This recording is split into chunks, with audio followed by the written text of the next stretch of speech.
రాష్ట్రానికి తుపాను ముప్పు పొంచి ఉందని విశాఖ వాతావరణ కేంద్రం అధికారులు తెలిపారు. ఆగ్నేయ బంగాళాఖాతంలో నిన్న ఏర్పడిన అల్పపీడనం ఇవాళ వాయుగుండంగా మారిందన్నారు. విశాఖకు ఆగ్నేయంగా 990 కిలోమీటర్ల దూరంలో ఇది కేంద్రీకృతమైనట్లు చెప్పారు. పశ్చిమ వాయువ్య దిశగా కదులుతున్న వాయుగుండం 24 గంటల్లో బలపడి తీవ్ర వాయుగుండంగా మారే అవకాశం ఉందన్నారు. ఈ నెల 27 ఉదయానికి తుపానుగా కేంద్రీకృతమవుతుందని, నైరుతి పశ్చిమ బంగాళాఖాతం మధ్య ఇది తీరం దాటుతుందని వెల్లడించారు. కోస్తాంధ్రపై తుపాను ప్రభావం ఉంటుందని స్పష్టం చేశారు.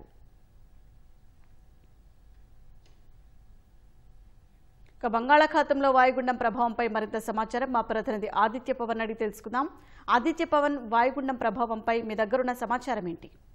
షాహీన్, ఈ తెల్లవారుజామున 5:30 ఆగ్నేయ బంగాళాఖాతంలో వాయుగుండం ఏర్పడినట్టుగా భారత వాతావరణ శాఖ స్పష్టం చేసింది. ఇది పశ్చిమ వాయు దిశగా కదులుతోంది. విశాఖపట్నానికి కూడా ఆగ్నేయంగా 990 కిలోమీటర్ల దూరంలో ఇది కేంద్రీకృతమై ఉంది. మరో 24 గంటల్లో పశ్చిమ వాయు దిశగా కదిలి తీవ్ర వాయుగుండంగా మారే అవకాశం ఉంది. తీవ్ర వాయుగుండంగా మారినప్పటికీ మరింత బలపడి నైరుతి బంగాళాఖాతం, పశ్చిమ మధ్య బంగాళాఖాతం ఈ రెండు ప్రాంతాల మధ్యలో తుఫానుగా మారే అవకాశం ఉంది.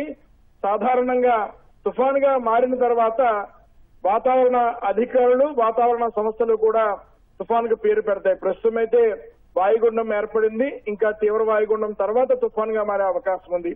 అయితే ఈ తుఫాను ఏర్పడిన తర్వాత సోమవారం ఉదయానికి తుఫానుగా ఏర్పడుతున్నటువంటి అంచనాలని వాతావరణ శాఖ నిపుణులు వ్యక్తం చేస్తున్నారు.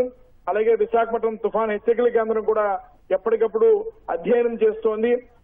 సోమవారం ఉదయం తుఫానుగా మారిన తర్వాత దీని ప్రభావం ఆంధ్రప్రదేశ్ మీద కనిపించే అవకాశం ఉంది. మరోవైపు తుఫాను నుంచి ఆ పై ఉన్నటువంటి సూచిక కూడా వెళ్లే అవకాశాలు కూడా ఉన్నాయని సంకేతాలు కనిపిస్తున్నాయి. ఎందువలనంటే తీరం నుంచి దూరంలో ఉన్న ప్రాంతం, తీరం నుంచి సుమారుగా ప్రస్తుతం విశాఖ నుంచి ఆగ్నేయంగా 990 కిలోమీటర్ల దూరంలో ఉంది. తుఫానుగా ఏర్పడే సమయానికి సుమారుగా 600 కిలోమీటర్ల దూరంలో, తీరానికి 500 కిలోమీటర్ల దూరంలో ఉంటుంది. పశ్చిమ వాయు దిశగా ప్రయాణం చేస్తుంది.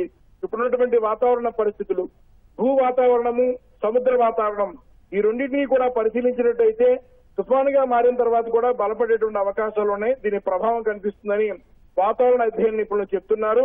ప్రస్తుతం అయితే ఉత్తర కోస్తా ప్రాంతంలో అయితే వాతావరణం పొడిగా ఉంది. కానీ రాగల 24 గంటల్లో ఈ ప్రభావం, వాయుగుండం ప్రభావం వల్ల దక్షిణ కోస్తా, రాయలసీమ ప్రాంతాలకి భారీ వర్షాలు పడేటువంటి అవకాశం ఉంది. ఈ సాయంత్రం నుంచి ఈదురుగాలులు కొంత ప్రభావం చూపించేటువంటి అవకాశం ఉంది.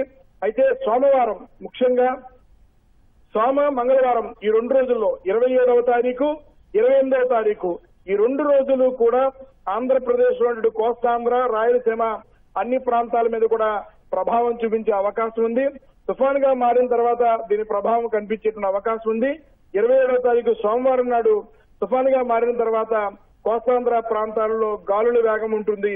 అలాగే భారీ వర్షాలు పడే అవకాశం ఉంటుందని ఇప్పటికే విశాఖపట్నం వాతావరణ కేంద్రం అధికారులు స్పష్టం చేస్తున్నారు. ప్రస్తుతం అయితే ఆగ్నేయ బంగాళాఖాతంలో వాయుగుండం ఏర్పడింది. ఇది పశ్చిమ వాయు దిశగా ప్రయాణం చేస్తుంది. క్రమేపీ బలపడుతోంది. తుఫానుగా మారే అవకాశం ఉంది. షాహీన్, ధన్యవాదాలు ఆదిత్య పవన్.